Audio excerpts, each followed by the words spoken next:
నమస్తే మిత్రులారా, నేను మీ శ్రీనివాస్ చౌహాన్ అడ్వకేట్. మిత్రులారా,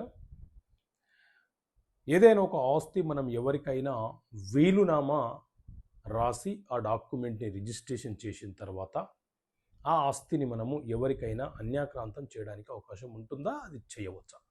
సో మిత్రులారా, వీలునామా అనే అంశం గురించి భారతీయ వారసత్వపు చట్టం Indian succession act 1925 section 2 class H చాలా స్పష్టంగా చెబుతున్నటువంటి అంశం ఏంటి అని అంటే, వీలునామా అని అంటే ఒక మరణ శాసనం అని అర్థం.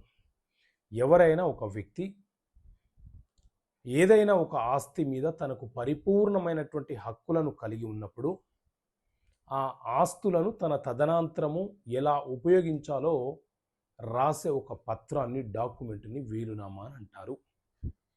సో ఈ వీలునామా ఎవరైతే రాస్తున్నారో అతన్ని టెస్టేటర్ అని పిలుస్తూ ఉంటారు.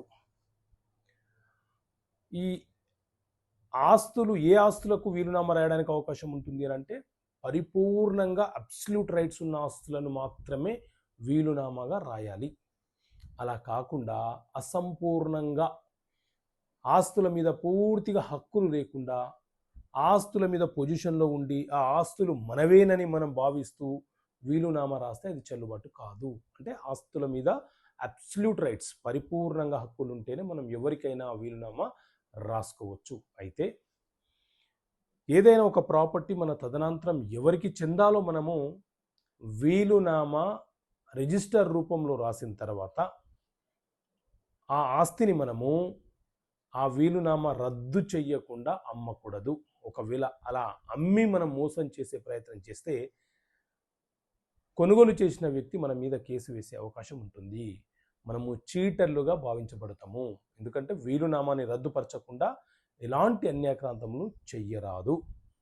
ఓకే మిత్రులారా, థ్యాంక్ యూ. జై హింద్.